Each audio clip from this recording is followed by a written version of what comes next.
The legislature recently hit its first major deadline of the 2016 session, known as cutoff. Now, you have several bills that survived cutoff, including one that would specifically help Island County. Can you tell us about that measure? Right, that's House Bill 2815.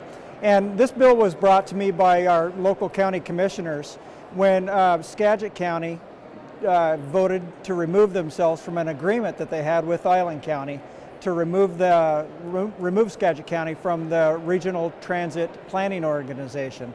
And what RTPOs do is allow for planning at the local level for regional transportation projects and regional transportation plans. And they get money from state and federal sources as a result of this. So what this bill does is it lowers the population threshold that's required under current statute to 75,000, and that's what Island County would fit in under. This bill just simply allows Island County and a couple of other counties in the state to form their own RTPOs under this lowered population threshold.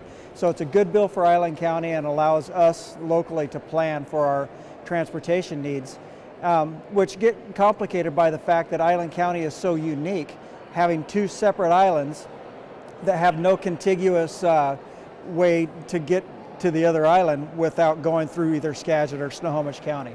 So that unique situation puts Island County in a position where this is really important. A couple of interesting things happened recently regarding the governor's agency heads. Let's talk first about the Senate refusing to confirm Transportation Secretary Lynn Peterson. You serve on the House Transportation Committee. What did you think of this action?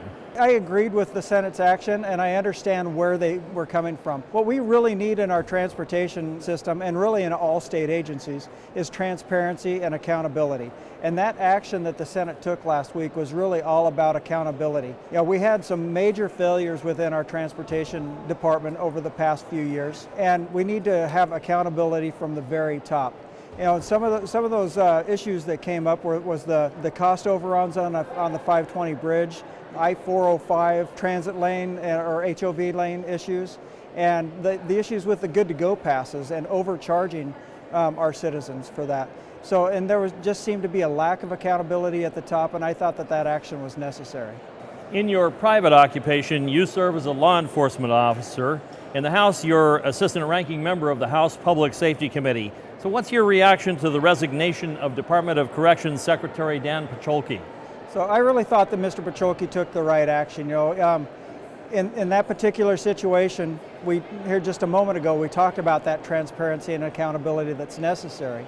And in this particular situation with the Department of Corrections, we had about 3,700 prisoners over the past few years that were released errantly early before they should have been let out. And unfortunately, that led to 2 separate deaths here in Washington State, which was a very tragic situation. So in the end, I believe Mr. Pacholke took the right action to allow for this state to start healing and moving forward past that horrible situation. You have a telephone town hall meeting coming up. Tell us about that. Right, so on February 18th, starting at 6 p.m. Through to 7 p.m., people will be able to call in from the comfort of their own home. Just call in on the telephone and you can listen, ask me questions, and just participate in that process. Give me some feedback as to how you would have me vote on certain issues, or just ask me my opinion on certain issues, and I'll tell you what I'm thinking about. So I encourage everybody to participate. So, you know, the phone number for that is 360-553-3090, and just give me a call in and please participate, and please include the whole family.